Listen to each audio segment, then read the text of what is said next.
The team said the city's done, but they don't know where we're really from. TV said what? We should watch that. Huh? Gotta say we ain't strong enough. Get out of here. That New York's not New York.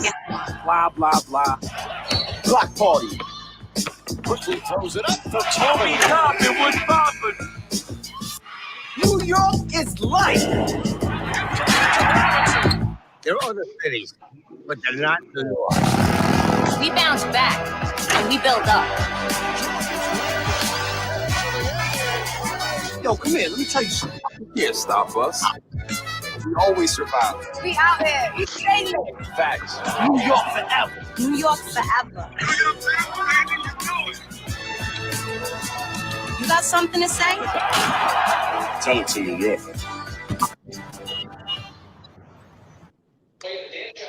All right, folks. All righty. We're all pumped up now. We're all pumped up. So we have.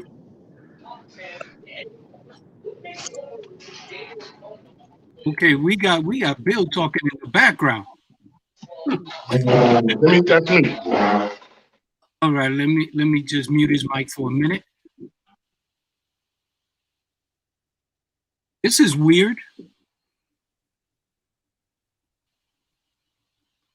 Hold on a second. There we go. Okay, a little technical difficulties there, folks. Excuse me for that. I had multiple screens on, or at least tabs on, and that was one of our prior episodes. That was Mr. Bill giving his rundown. So welcome, Knicks Nation, to another episode of Knicks Dreams, or Sky Hoops Knicks Dreams. Today, we're going to be talking about the Knicks versus the Nets. But before we get to that particular game, we're also going to chop it up in terms of the previous game between the Knicks and Charlotte. So right now, what I wanted to do was pass the rock to the next person who's going to introduce themselves, and I'm going to pass the rock to Bugsy, and then Bugsy, you can pass the rock to whomever next. So Bugsy, talk to us. All right, this is Bugsy. I'm here to talk about the last game and talking about this game coming up and the problems that we're having and what repairs we need to make. And let me pass it off to the Dream. All right, it's the Dream. I'm here to shake it up with you. We're going to talk about this Charlotte game, have a little fun, shed a little tears, and put this thing back together for the next one. Throw it off the backboard to Bill Stradamus. Bill Stradamus on set, giving you all more than you're supposed to get. And now we're going to talk about that game against Charlotte, which if you were on the text chat, I just threw up the emojis of the person throwing up. So I don't have too much to talk about that, but I'm ready to talk about tonight's game. And I'm going to go behind the back to my man, Henry. Yes, good afternoon, everyone. I'm over here sitting in my car on my way home. I'm going to make a stop inside in a couple of minutes and get back in the car as soon as I get through with this introduction. Most importantly, I was just reminded about shedding some tears, and not a little bit of tears, lots of tears, lots and lots of tears, fellas. The energy isn't there. Thank you. Give it back to Santana. Okay. So, guys, I'm gonna start off with Bugsy. Just wanted to get your take on what you saw between the Knicks and Charlotte. And, just give us an assessment. You can give us an overview. You can go into a little bit of matchups, whatever way you want to go. We're going to chop it off with you, and then we're all going to give our different perspectives. All right, very good. Number one, the problem with the Knicks right now is they're getting burnt out.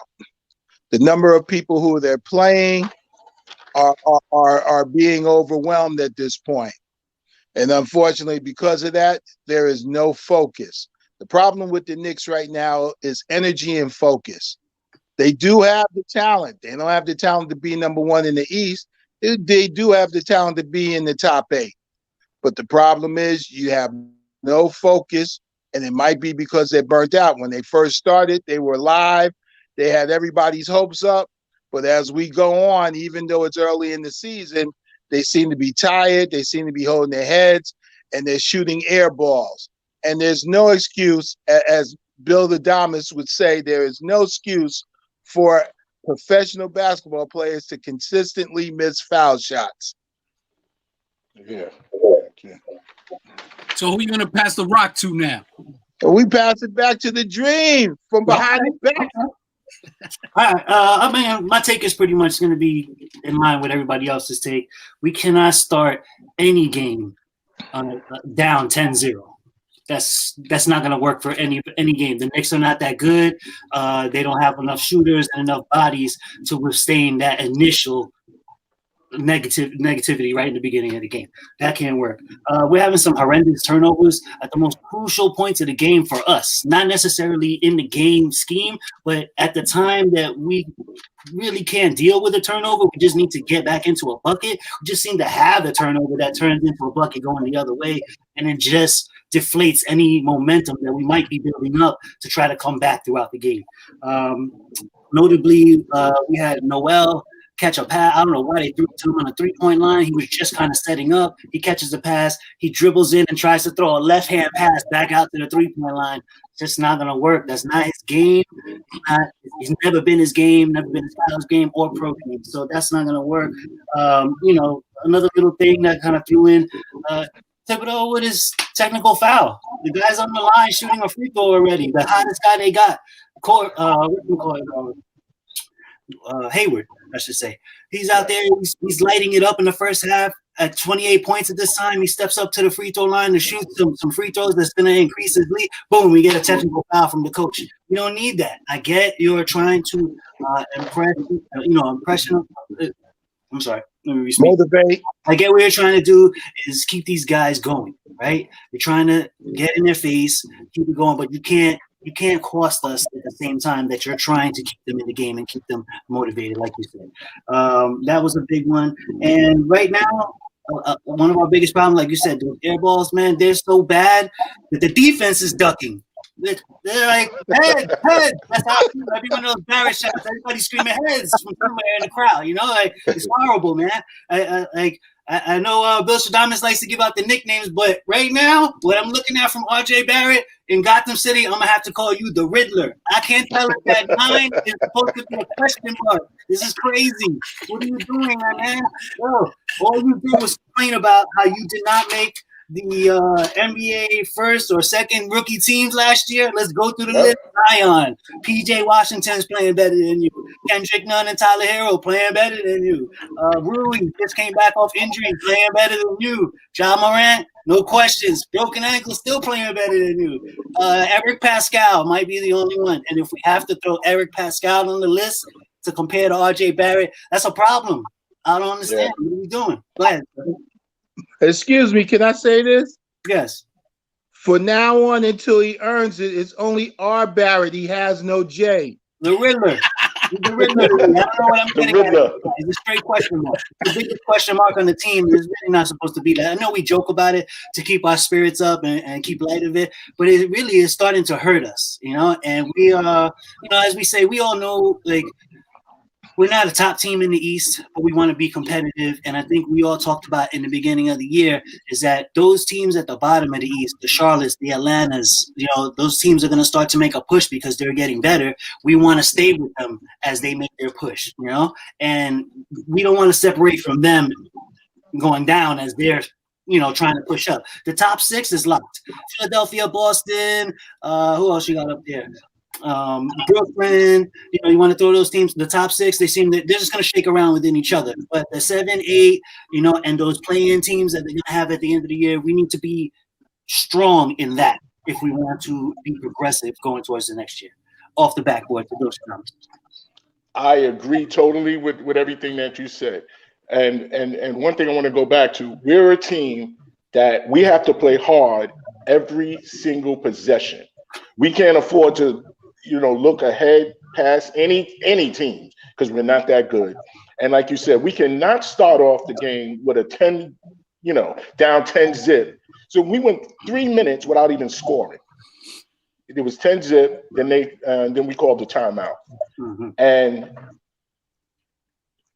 the Riddler has to get it together. Dude was a number 3 pick.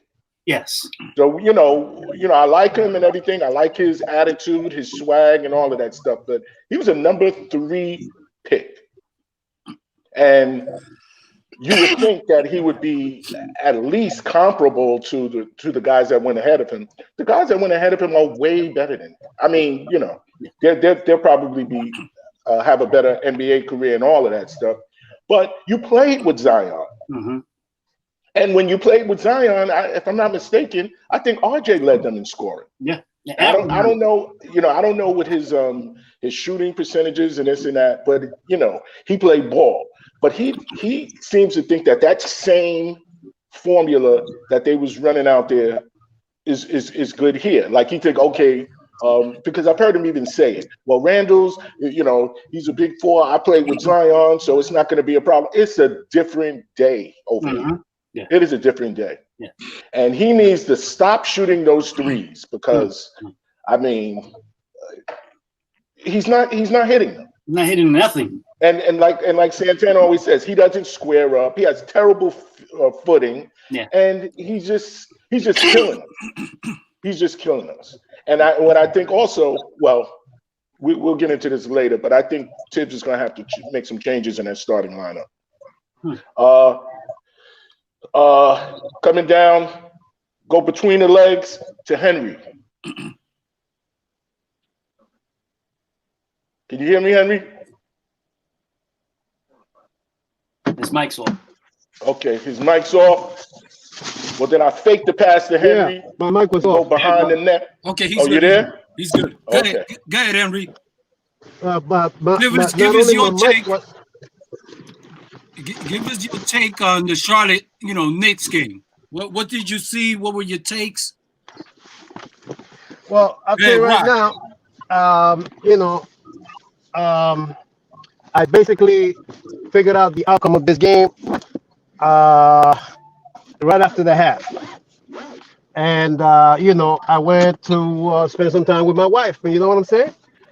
Because, I'll be in a meeting or in a thing or at the Knicks game, and the Knicks are not being entertaining enough. So I'm going to entertain myself.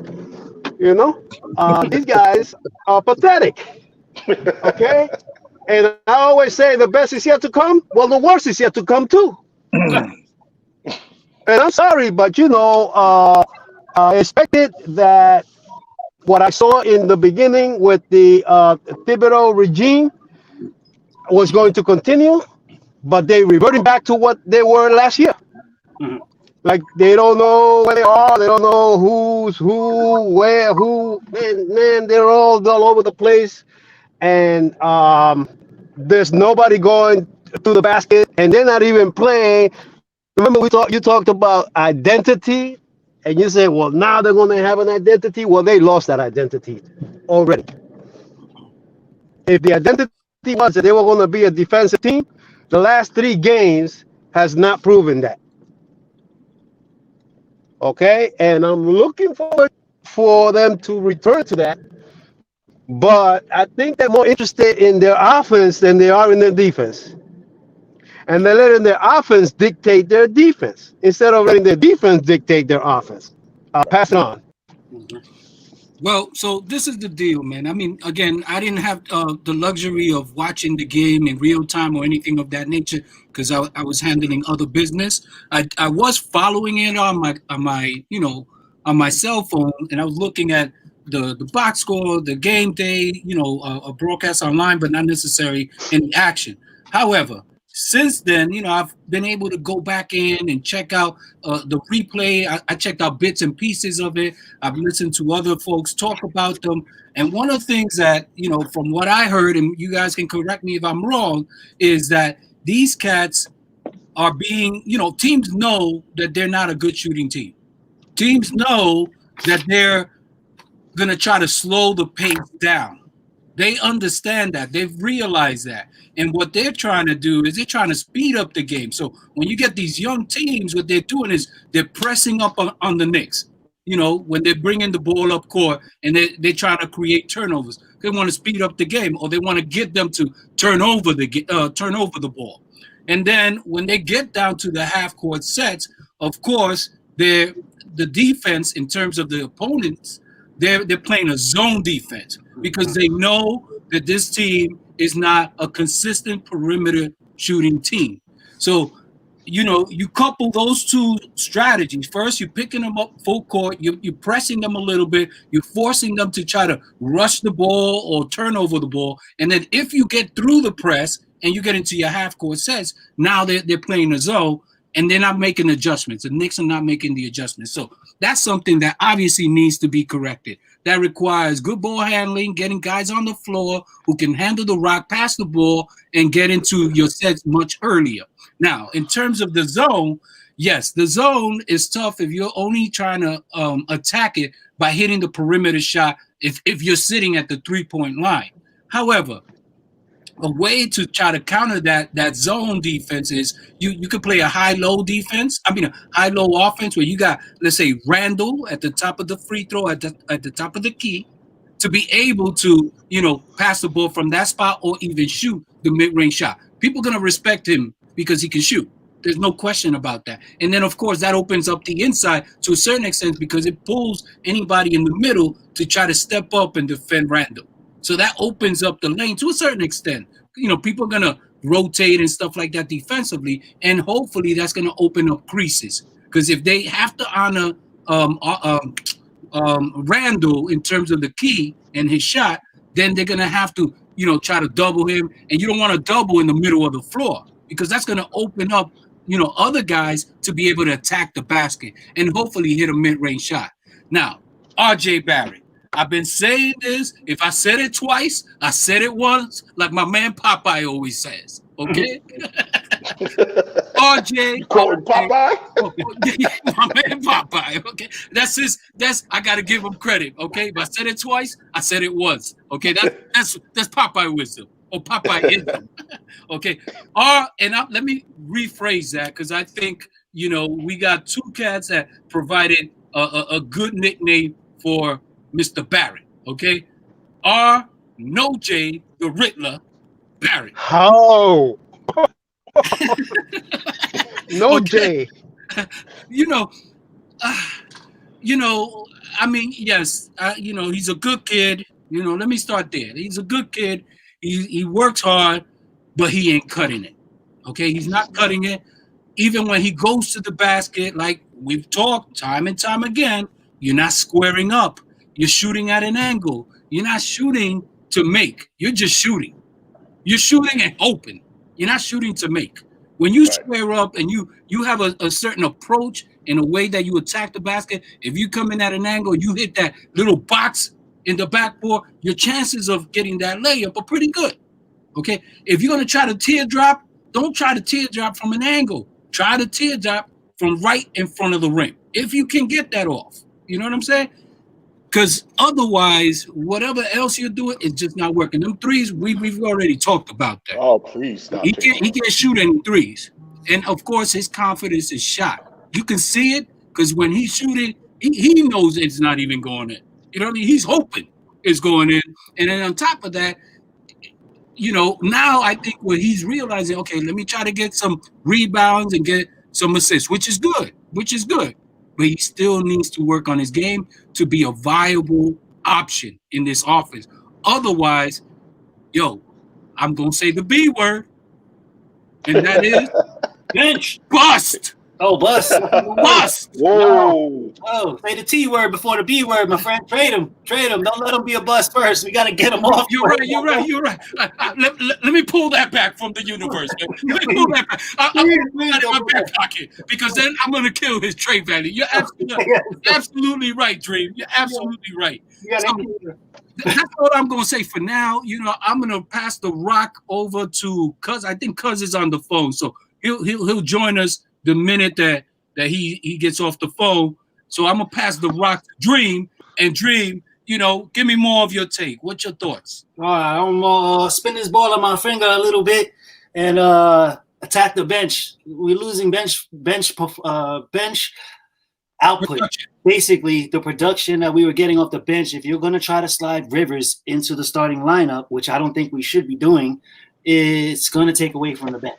All right. And it's going to put more pressure on a guy like Quickly, who is trying to just get back on board. Now, I keep hearing all these great things. He's a great shooter. Tibbs wanted to talk about it. They're saying, yeah, in practice and then anything outside of a game, this guy's hitting something. Right. But 0 for 6, I'm not seeing anything. I'm seeing bad shots at bad times, hitting off the rim in a bad way, putting our rebounders in bad position. We can't even get rebounds off those things. That's what's happening to us more than anything, is that we all talk about it all the time. Our shooting is killing us right now. It basically is our Achilles heel, right? We don't have enough to not make shots. And when those guys that we do have are not making shots, or like you guys talked about in the last show, Burks being out is probably the biggest thing our offense is facing right now, you know? But every time Quickly goes into the game, he needs to check his jersey number and realize that's where he is, the option 5 in the offense, not option 1, 2, or 3. You know, he's option 5. Set everybody up. If the ball comes back around and you happen to be open, fine, go for your shot. You know, but I think because we're lacking any production, any consistent production from any specific player, he just goes in there and he's trying to change up the pace of the game, which is, I get it. Like, I'm not against it, but it has to gradually be worked into. It has to be within the offense and not trying to create the offense through him himself, you know? Like, and even in the passing and all that stuff, sometimes just make the easy pass. You don't have to drive necessarily to pass, go cut, get somebody else open, you know, set some picks, things of that nature, you know, just, you know, all the little things that I picked up throughout the game. So, let's go back to Bugsy, because he was going to be next in order. So, Bugsy, hey, give us your take. All right, I'm sorry. I'm at lunch, but at the same time, I'm still taking calls. So it's all good. It's all good. But my take on this is a couple of things. Number one, we're supposed to be a defensive team. The middle should not be wide open the way it was. We have maybe about 22 points of easy, nobody on them, below the basket points against us. They were walking in with nobody. There was no backside coverage at all. None. That's when Noel was in the game, basically. It was when everybody was in the game. Let's call a spade a spade. It was Noel open. Noel is too light, man. Left the gate open. They all looked at each other wondering, why is this guy open? What's your position on the floor in defense? Who has the backside protection? Yeah. And why is our center not coming down and double teaming other people when his man is the main scorer? Yeah. You can't have that. Number two, let the game come to you. They're forcing the shots, and when the game comes to them and they have easy shots for 2 points, they're passing the ball and whipping it around. Yeah. That means you have no confidence shooting because the shot is there. It may not be a 3. Guess what? 2 and 2 makes 4. 3 is still a 3. Yeah. You know, you have the shot, take the shot. You're not taking the shot. What's my man? They're supposed to be the best player on the team. Randall. Randall's still doing that. Let me turn and do this move. I don't know why he loves that move. He must have had it when he was playing with the midgets. That move does not always work for him. It does not work. When they called that foul, when he kicked the man in the shin, okay. When he kicked LaMelo, when he turned, he put his arm out to Melo, and he put his weight on it. And all he did was pull the chair back and let him fall. And that's how he lost the ball. That's then he just had to kick him to stop the fast break. Yeah. Yeah, kick him to stop the fast break. But you're not paying attention to what you're doing. Another thing I noticed in that game, they didn't spread out the floor. And the only person that actually had confidence that they were going to shoot was only 2 people. One was Knox and one was R, because there's no J with that.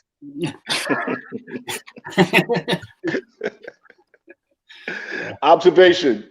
Listen, is it me or Yeah, when you. Peyton has a good game, it seems like we're winning. Hate to be the one to say that, but when Peyton is not playing well, we're horrible. Even though he's not the greatest, but he's seemingly, I guess he's the best point that we got out there. He's the best that we have. So he needs to pick his game up because he's still doing his teardrops, but he seems to be coming up short on them teardrops the last couple of games. Like want him to still go to the basket and pass to someone other than Randall, but he needs to pick it up.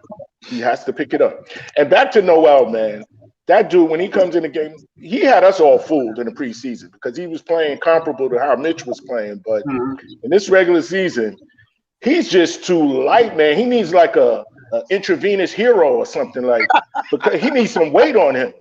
That dude weighs less than me, and he's 7 feet. I'm 6 feet tall, and I weigh more than him. Come on, that's crazy. Yeah.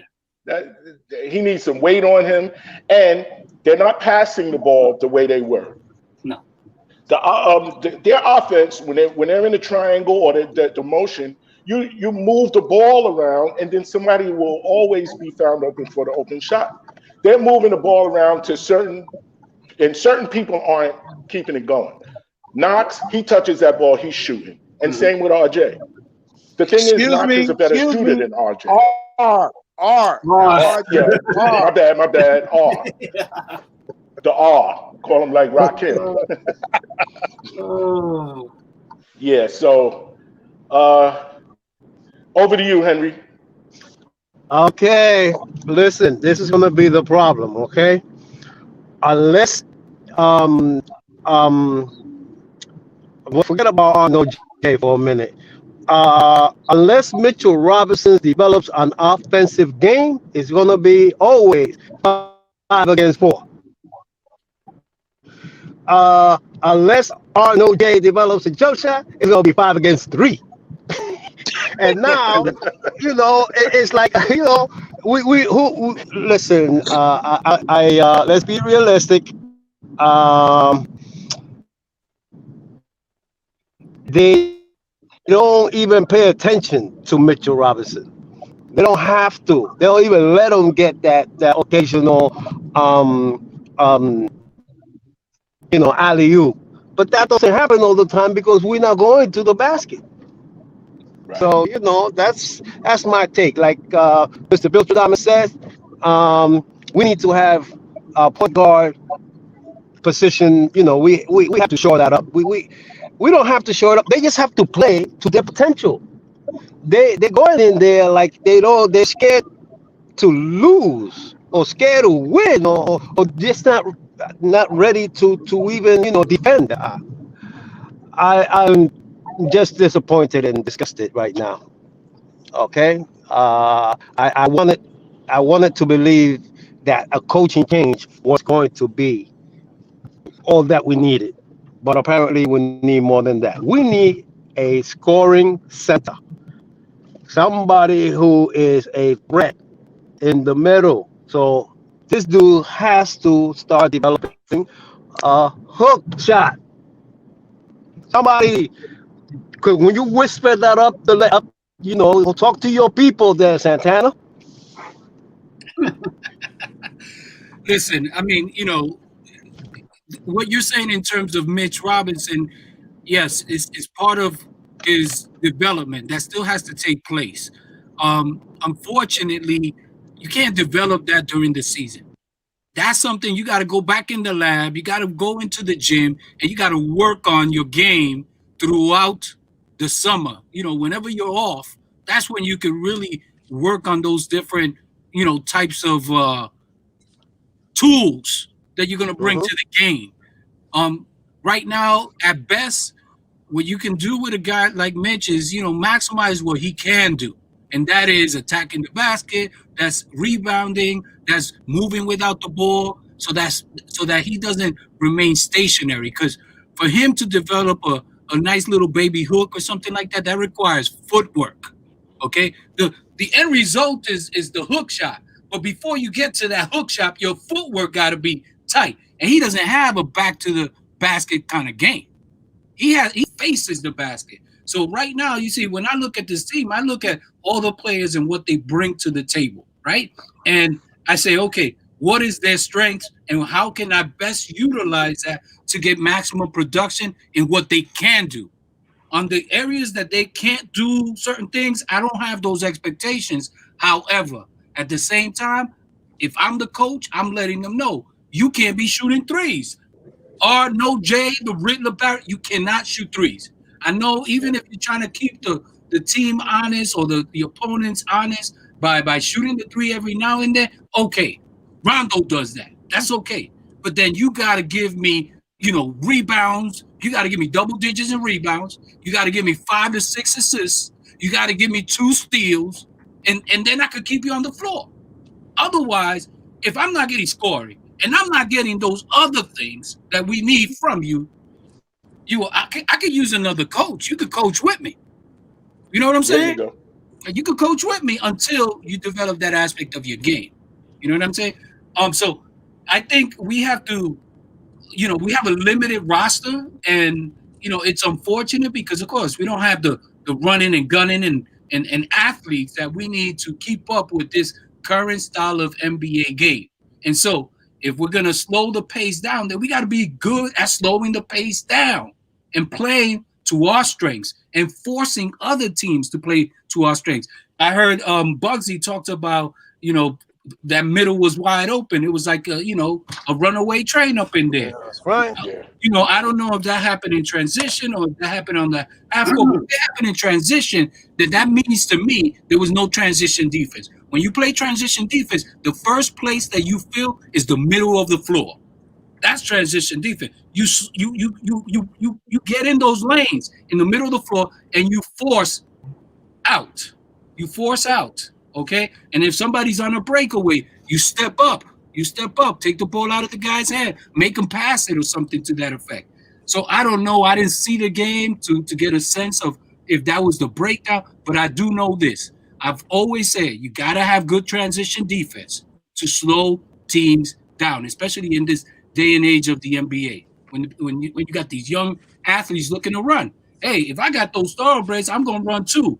But we, as a Knicks team, we don't have those thoroughbreds. So we need to be able to, okay, we got to slow this bad boy down, and we got to be disciplined in our approach. The defense, there's no excuse for them not to perform at their optimum level. Offense, I can see people missing shots. I can see it. My thing with offense is if you're going to miss a shot, make it within the flow of the game or the call.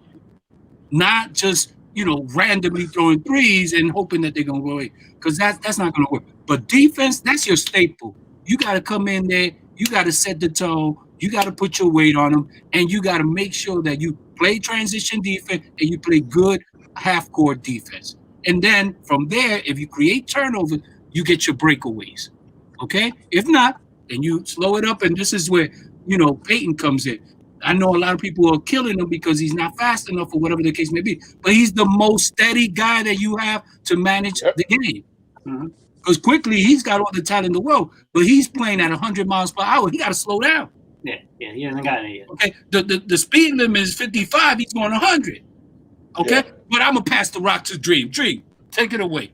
So since we're on the topic of the defense, yes, some of that did happen in the game. The transitional defense was lacking, but by the end of the game, the fourth quarter, even the setup offense, their offensive plays were developing wide open dunks down low. I mean, like catching at the free throw line, dribble, dunk. It's like not anything tricky that they were doing. They were just running screen curl. This guy's not even touching me right now. I'm gonna curl right back to the basket, dunk.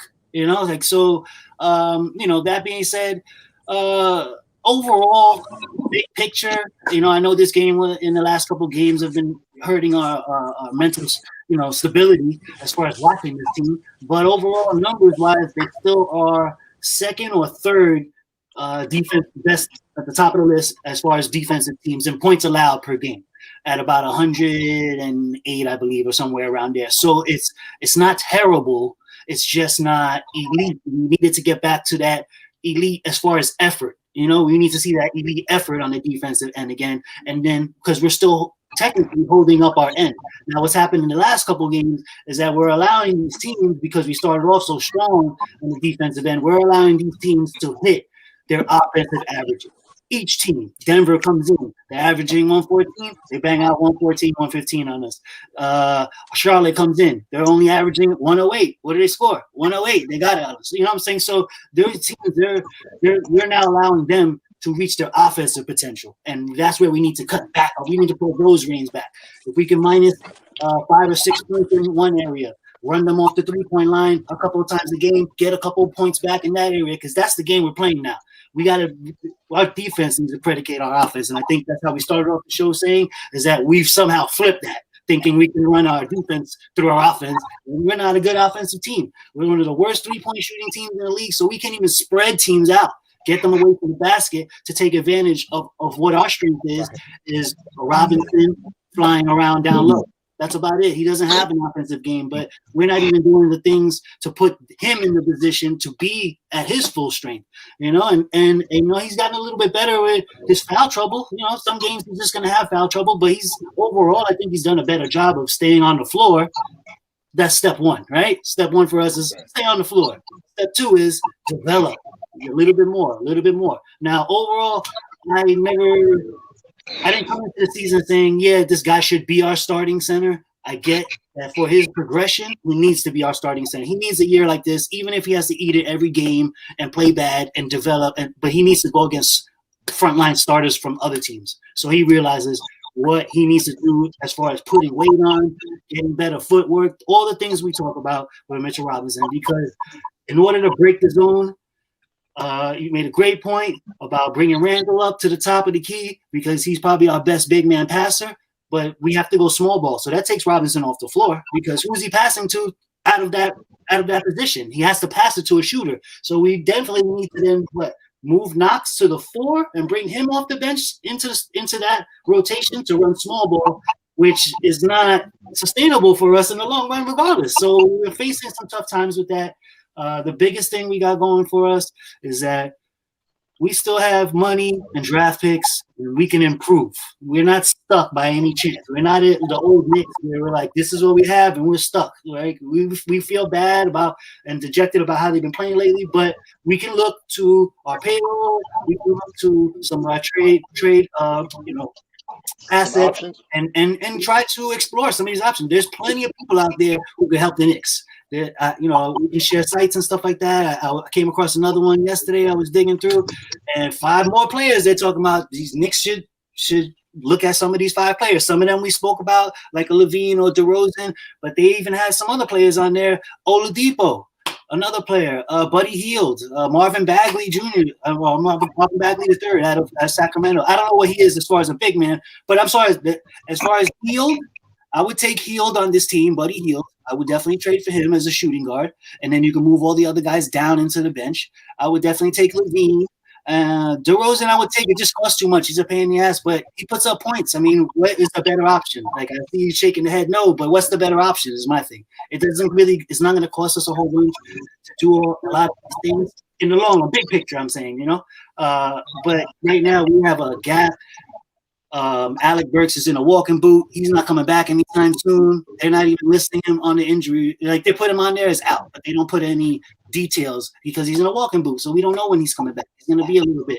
So we need immediate help, and we don't have any immediate help looking on the bench to fill those points. So we're always going to be heading into each game in our own minds 20 points negative that we have to contribute. We don't have that. We're coming off the bench to throw that in. And off the backboard, who wants to take it? Bugsy, you want to close this up, with your comments, and then we got to transition to the Nets game tonight. So go ahead. All right. Again, what you need to do, and you're absolutely right. When you talk about the big man, what you gotta do with him, because he's gonna learn a lesson tonight by the fro. He's gonna definitely learn a lesson by the fro. The fro knows how to establish himself. The fro knows how to work with his back against the court, the rim, and turn around. And one thing the whole team has to start getting in their head. If you're going to the basket and you're there, stop trying to lay it up. try to dunk the ball. Either you're going to stop me or you're going to put me on the line. Mm-hmm. And you have to take that attitude. And one thing I said to Bill earlier and also last year, I said Philly will never win the Eastern Conference Final until Joe changes his thinking of the game. Now he has Doc Rivers. He's playing a different ball game altogether. His mentality has grown up.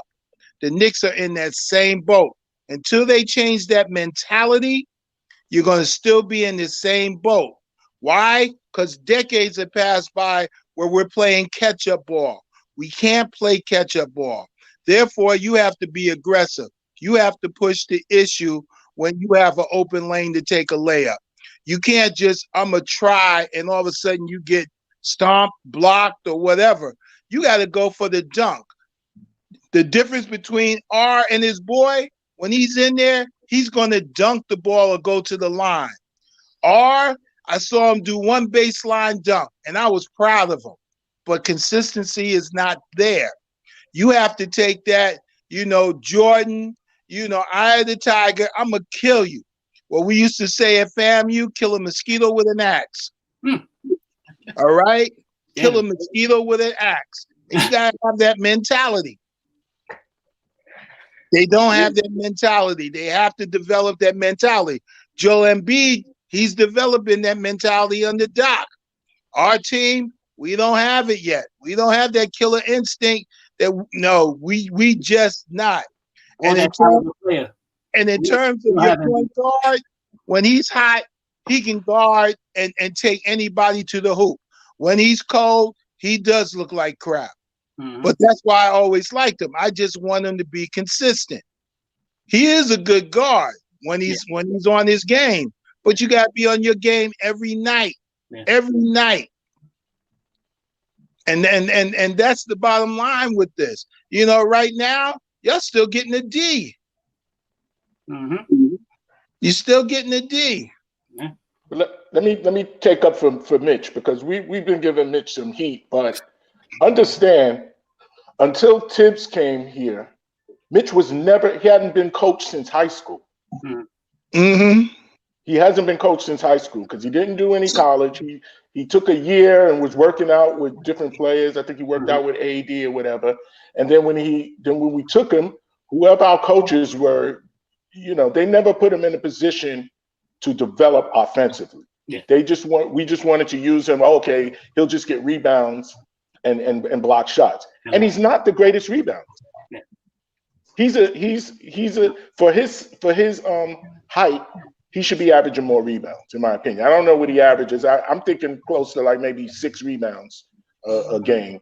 He should be able to get double-digit rebounds, and that comes back to what Santana said with regard to him boxing out, which he did well in the game against Utah. After getting burned a few times by Gobert, who's a bigger man than him, he boxed out, and then he ended up having a good game. But I'm just trying to. We still love you, Mitch, but you need to develop that offense, and we do not want to see these YouTubes like that we've seen the last 2 years of you shooting threes and you're dropping 5 and 6 threes in a row, because you're not going to take them during the game. So why show us that? Show that to Tibbs. That's not where our offense is trying to go. Correct. But the other show thing that to Tibbs. Don't show that to us. But the other thing about Mitch, you're absolutely right. He was not coached. So number one, put resistant bands on his ankles in practice. Mm-hmm. Let him face away from the basket. Let him work his footwork in order to get to the basket when you give him a ball, when somebody's putting their weight on him. Let him use those weight-resistant bands when he has to make that spin move to the basket. You got to start the training from somewhere with Mitch. Okay? Number two, he should be watching Karl Malone movies. Mm-hmm. All right? He should be watching it and weightlifting while he's watching it. He has the build that he can build on.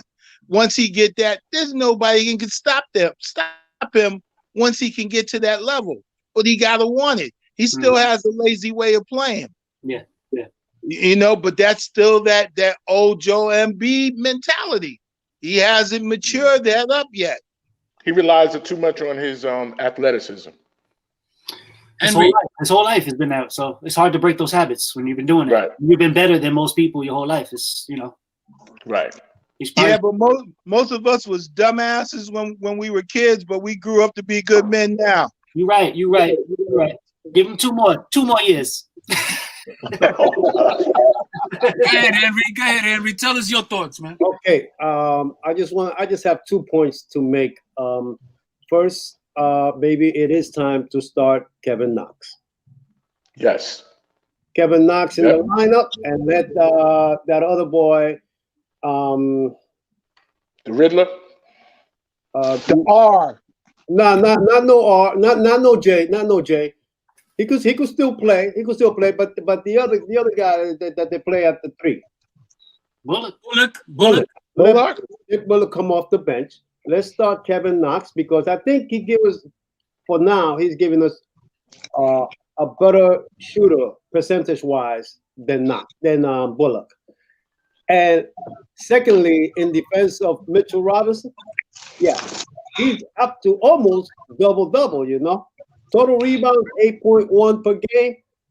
Points, 8.9. And like you said, never been coached.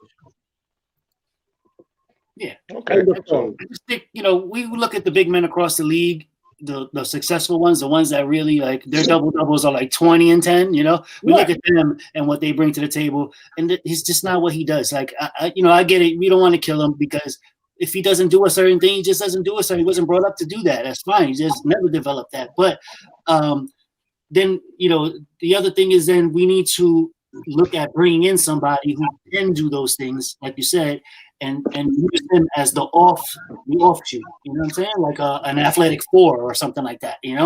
That can just dive in on the backside. But right now, all we have is Randall. If you use Randall like that, the guy's already exacerbating everything he can do for us. Socks, shoes, and slippers if he could get it on the court. I mean, like whatever else you want, he's giving it to us at a high level this year. And now he's just wearing down. That's all it is. So I'm gonna close it out with the Mitch Robinson conversation because we got to transition. But I'm gonna say this, his ceiling, in my opinion, in my eyes, is a Marcus Camby type. Marcus Camby wasn't a back to the basket type of player. He was a facing the basket kind of player. If he could get that kind of game and a little mid-range shot, he'll be okay. Because Marcus Camby was a solid player in the NBA. And then when he came to the Knicks and he was running with Sprewell and running with Houston, he was a perfect complement for them compared to when Patrick was there. Patrick was back to the basket for the most part. So it was a nice little balance there. But we're gonna table that now, and we're gonna transition into Brooklyn Nets and the Knicks tonight. And let me start off with Henry. You start it off and then work your way, pass the rock around. Okay, so Brooklyn Nets, they're strong. Okay, the record doesn't reflect that, but they are better than their record. Even when either one of the two top guns is out. They just beat the Nuggets last night in a close game. They know how to win close games. They don't let go at the rope just because they're down by 6 with less than a minute to go, or whatever, and you can never count them out. And they have probably the best shooter or scorer right now from the outside in the league, in my estimation. Okay, just because it's so tall that nobody can get up there with a shot. Okay, so I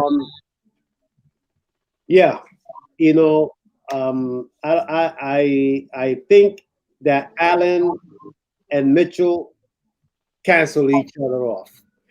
I mean, Allen is playing in a better, overall players, so that he looks like a better center, but in reality, in the head-to-head matchups, I haven't seen Allen outduel Mitchell in any one of those games. I mean, I don't have the stats in front of me, but just in my head, you know, like you can see when a player outplays another player and remember those times. I don't remember a time when Allen outdueled the Knicks, and I think that they were even last year, right? I think it was 2-2. And I think we each won on each other's court in one of the games. And I didn't see Allen, do such one. He wasn't scoring 30 on us. He wasn't even scoring 20 on us, I think. But now they have better players, and so I give them the edge. Okay. Take it away. Who we gonna give it to? My man on the right, Bugsy. All right. Number one, I'm not gonna give you the score, but we're gonna have a lesson tonight. Number two, they have better shooting, so the floor is gonna be spread out. That's gonna be an issue because when the floor is spread out and the Knicks are playing defense, the middle is open. That's when the Fro can go to work. And that's why I say he's gonna have a lesson tonight. Because it's going to be wide open. When you have a team that can shoot, you got to go out and play them. If you don't go out and play them, they will kill you with the threes. If you go out and play them, the middle is going to be open unless you got somebody who can defend the middle and you know how to defend the backside, the weak side. We have a problem with that. That is going to be a big problem. Now, we all know that Kyrie is out, and he might be working his way out of the NBA right now, the way he keeps going at it. So we're not even concerned with them. But without him, they have a hell of a team. All right?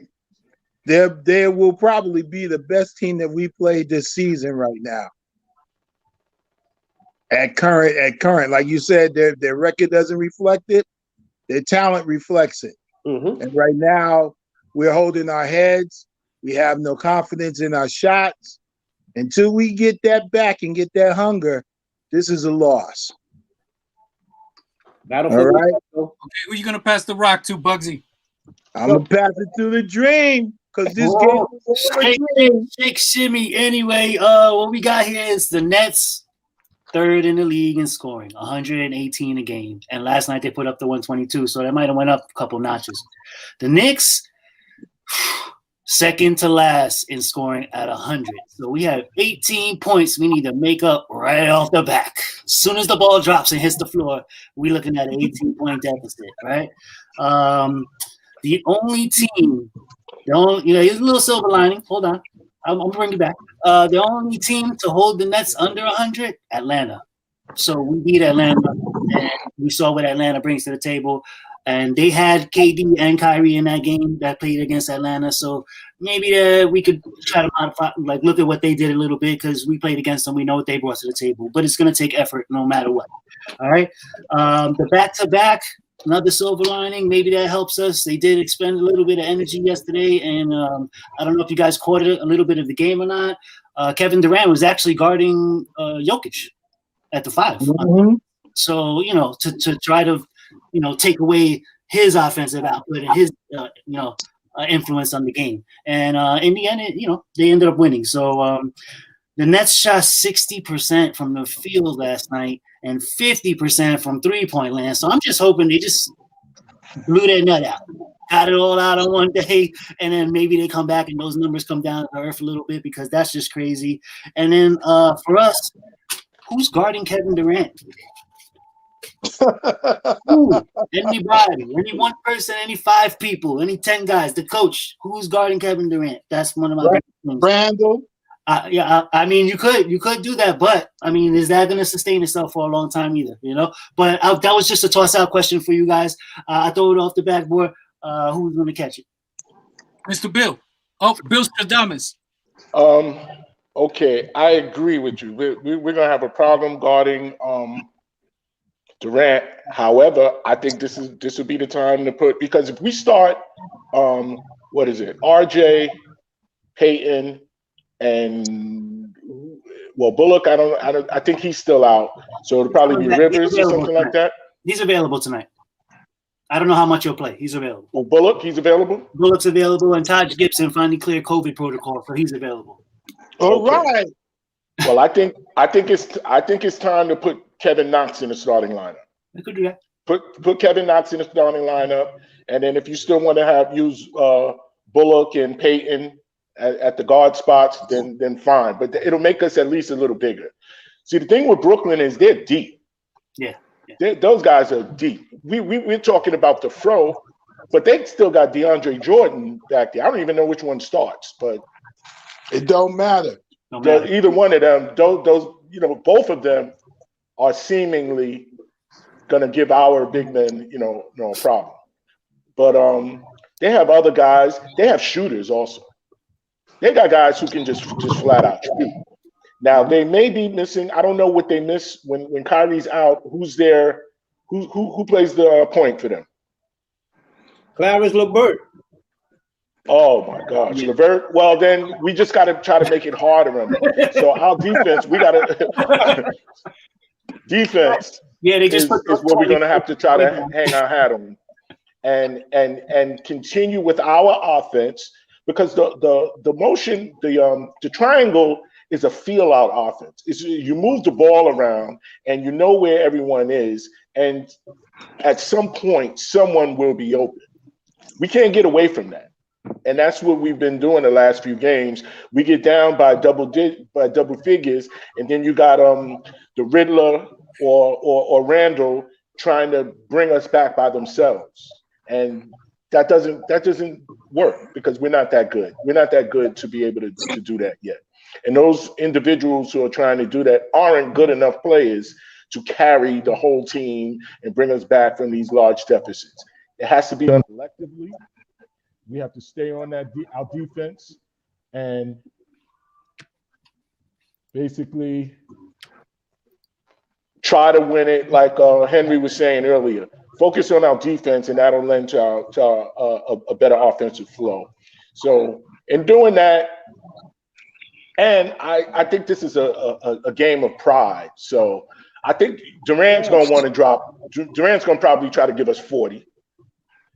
And we may be able to still win that if we can keep everyone else, under what they're expected to their expected outputs. If we can, Durant gets his 40, but we do it. We're gonna have to do it the hard way. We're gonna have to give him different bodies. We cannot just put one person on him throughout the game. We got to give him different looks. Even sometimes you might even have to put one of our fives on him. Mitch can keep up with him. Mitch is athletic enough to keep up with him, but Mitch is still one of those who fall for the head fakes and all of that. Mm-hmm. So you might be able to put Mitch on him for a few minutes, Randall for a few minutes, Knox for a few minutes, and then we might have to, depending on how he's shooting, if his shot is off, then maybe we can give them some zone.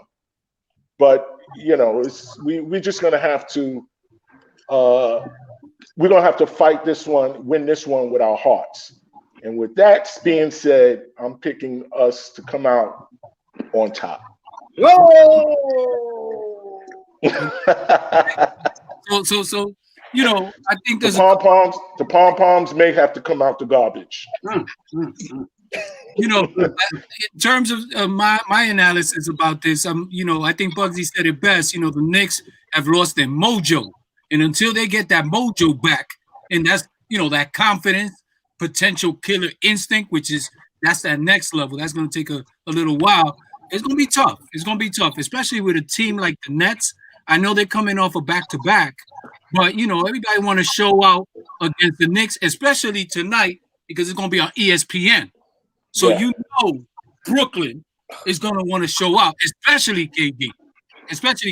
However, to kind of temper that, I think Bill is absolutely right in terms of you got to give him different looks defensively. I would show him a Kevin Knox, because Kevin Knox is 6'9" or something like that. Right. Our No J, the Riddler Barrett is 6'6". So there's a big difference there in terms of size. And then of course you do have Mitch. Now the problem with Mitch is the discipline to stay on his feet and not go for the okie doke, because Durant, he's very clever. He knows how to get his shot off. He knows how to get around folks. He can fake you because he got a 3. And then, if you jump and you're Mitch, that's it. You in foul trouble. We can't afford to lose Mitch defensively, especially not in the perimeter. Down by the basket, okay, but not at the perimeter. And then in terms of LeVert is the real deal, man. That kid is nice. He is nice. So, Jay Barrett, I think he's going to have his hands full trying to defend him. Forget about Durant. He's going to have to deal with LeVert because LeVert got handled. LeVert got more handle than a lot of these cats on the Knicks. You know what I'm saying? So, and he's not their point guard. They got another guy that they just signed recently, was coming off the Brown. Yeah, that he looks like a steady point guard. In the limited clips that I've seen, he looks pretty steady. So I think him and Payton could be a wash for each other. You know what I'm saying? But those other matchups, it's going to be very interesting because, you got to throw different looks at KD to keep him guessing. You're not going to contain him. I mean, you're not going to stop him. You may think you may want to contain him, but the only way to do that is give him different looks. That way he's second guessing. Okay, how am I going to get my shot off against this one or that one or whomever? You know what I mean? But remember, ESPN tonight, national game.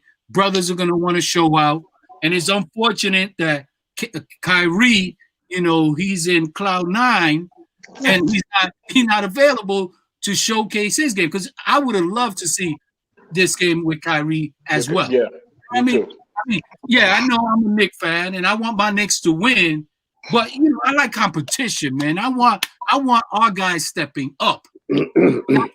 Another level. You can say that all you want. If Kyrie was playing, it wouldn't even be a game, man. Let's call it what it is. Let's call it what it is. His mind ain't there. His mind is on family and Washington and everything else. But if that boy is on the court, it wouldn't even be a game with those two in there. And LeVert, come on, man. First of all, you can't put Mitch on a man that can put him in foul trouble in 3 plays in a row. Yeah. Can't do that. Yeah. So Mitch can't even be a part of that system until he learns how to not jump on a fake, how to not swipe at a ball when somebody is putting it below their knees and bringing it up on the other side. Those are basketball one-on-one moves to draw a foul. And he's the person, because he hasn't been trained to go for it. He's learning though. He hasn't fouled out a game, and last game I think they said he didn't have any fouls. Mm-hmm. Yeah. He had no fouls last game, which is weird. Fouls. He had no fouls and 8 rebounds. But that could be a bad thing too. He should have had. I mean, the way they were getting beat down low, like you all stated, he should have had a few fouls. That means he's not challenging the people coming down the lane. Yeah. Bill, they were coming down the lane. So fast. They were coming down the lane like the white people were coming down on the White House, man. They were just opening it and letting them in. I just want to make a point. So the Dream says that they shot 60% from the field and 50% from 3-point, and yet they only won by 3 points. So don't make so much about these numbers. It's against Denver, though.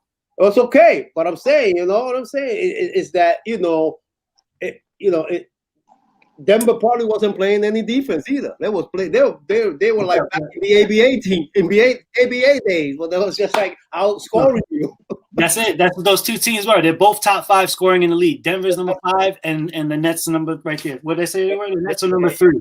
So Denver was always going to put up points regardless. That's not their issue either. So the second point is that Obi Toppin has been cleared to play tonight. Oh yeah, really? Position he's in, but he's cleared to play, and that gives another body, another possible option in the offense. Okay, to attack down low, because you want to play this high-low stuff. You got to have somebody that catches the ball on the blocks, or down in the baseline and goes up and tries to dunk and goes to the line, and that's how we make up for not being able to shoot 3-pointers we get them at the basket. 3-point plays at the basket. That's what we need. We don't need to be a 3-point shooting team. We need to be playing in the lane and getting our 3 points from that. And so that kid, what's his name? IQ, he needs to start going to the basket and go and get into the line. For the kid right now, I think I don't know what he did in the last game, but prior to that, he was shooting it at 100% from the line. 100%. I mean, he hasn't missed a foul shot. So how many has he taken? Like, if he's only taking 5, then Yeah, that's the thing. He's still a young guy. Yeah, no, he's taking more than 5. I mean, that's what he does. That's part of his game. He's one of those guys, nasty from the free throw line. He's 90% his lifetime. Anywhere he played, high school, college. So that was a good thing. That's a good thing. We need to pocket that and then teach him how to use that the right way at the right time. Like we said a couple games in a row. We said it, on our shows a couple of times. He's coming in, he's trying to force that issue right away rather than play into the flow of the offense and then use that to our advantage. And when he's trying to force that, it's doing two things. It's turning off the refs from wanting to call that because they see he's trying to force that, and he's a new guy. So he's like, okay, like you're not Steph Curry. Steph Curry might do that. James Harden might do that, but you're not going to get that, Right. Now you're just throwing up whatever. I don't even know. It's not even a shot. He's just chucking it because he's trying to be in the motion of shooting. You know what I'm saying? He's not even squaring himself to really take any kind of quality shot. So we're gonna start wrapping it up, fellas. We got to make our predictions. If in terms of a score, and then we're gonna close it out. So let's go around the horn. Go ahead, Dream. Start it off. All right, Dream says bragging rights tonight. Unfortunately, they're gonna go to the Nets. I got 112-100. I think Kevin Durant is playing Oprah Winfrey tonight. You get some, you get some, you get some, you get some. And tonight, okay? That's what I got. 50 on ESPN. Kevin Durant. Bragging rights. New York. And I hate it. Next, off the backboard, Bill Shadamas. I'm going to take this. You know me. My stupidity and my heart will not allow me. Will not allow me to say that we're going to lose this game tonight. And because of the fact that Brooklyn is deep, Tibbs is going to have to play whoever's available. So we might see a DSJ sighting again. Hopefully Obi-Wan gets some burn, and he's just going to have to use everybody. And with that being said, our pride is going to kick in. They're going to hear me yelling from here, and they're going to pull out a 108-105 close nip and tuck game against Brooklyn. Okay. And then we'll be able to stick our chest out for like maybe 2 days or so. For 2 days. Who you passing the rock to, Bill? I want to pass the rock to Cuz Bugs. All right. What you got? I got this. If you seriously want to win this game, sign Kyle Corbin this afternoon and put him in the second lineup.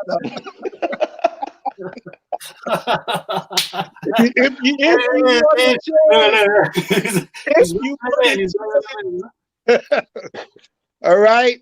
Oh, Lord. This game is over. This game, like I said, is going to be a lesson.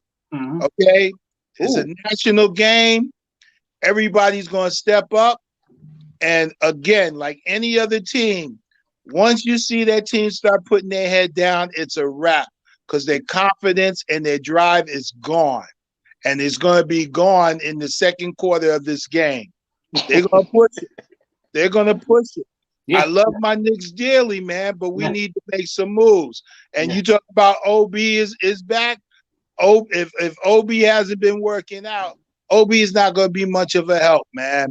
OB has a shot, but he has shown in the games that he has not produced what they're marketing him as being. So he needs to get a whole lot of work under his feet before you can justify saying that he's this type of player. Right now, he has to earn it. Just like R has to earn the J. He got to earn it. Mm-hmm. He's not Obi-Wan Kenobi. He's just You know, All right, Debbie Downer, give us a score. I'll give you a score 112-103. There you go. Damn, man, that's not much of a lesson there. Well, it's national TV, brother. Okay, so you say he's not OB, he's only O, but he's not the big O. Oh no, there's no other big O. Those who are old enough to know, there's only one big O. Oh yeah. That's me. He's the big zero. That's He's the right. big There's zero. O'Neal up there. Well, that matter retirement. He might give us a triple double. My prediction is going to be simple. Oh no, if OB gives you a triple double, I'll buy you all lunch. Oh no, I was talking about Obi. I was talking about Oscar Robinson. Is that what we're talking about, Big O? Yeah. Oh, Yeah. Allen Robinson is a big O. Bring him out. Bring him back out. Well, if you bring him back out, we got the game. We got the No, if you game. bring him back out when he was 20. Yeah. Oh. Speaking of 20, that's my prediction. 120, 100, Brooklyn. Sorry. Okay. Okay. And yeah, in terms of the Knicks, I mean, obviously, I think they're gonna play better defense in this game. Pride is gonna kick in because in the last couple of games, obviously they haven't really brung it, especially on the transition defense. So I think adjustments will be made. It will not be enough. It will not be enough to stave off Brooklyn against them on national TV. KD wanting to show out. I mean, there's always a chance. There's always a chance. Somebody get hurt. Something. Guy is off. COVID. But it's very unlikely. It's very unlikely. Somebody gonna get the bid. It's very unlikely. So that being said, the Knicks do not score more than 95 points, and the Nets score 105. So it's going to be 105-95. 105-95. So you think it's going to be a defensive game? I think they're going to give a better defensive effort than they have in the last couple of games. I think they're going to make adjustments. You got a tremendous coaching staff. You got the dream team of coaching staff. You damn Skippy, they're going to make defensive adjustments. It's not going to be enough to win, but you'll see improvement. Okay. Well, you may have the dream team. You can have a world-renowned chef, but if you're not working with Kobe and working with Chuck, that steak is not going to taste the same. You're right. You're good. It's all good. I can't top that, bro. I can't top that. Drop the mic on that one. It's the show ender, right? Drop the flag. Drop the mic on that one. It's all good. It's all good. So, Henry, close us out, Henry. All right. Thank you once again for joining us today on yet another edition of Nick Dreams. And remember, once a Nick, always a Nick. All right, fellas. Have a good one, fellas. Enjoy the game.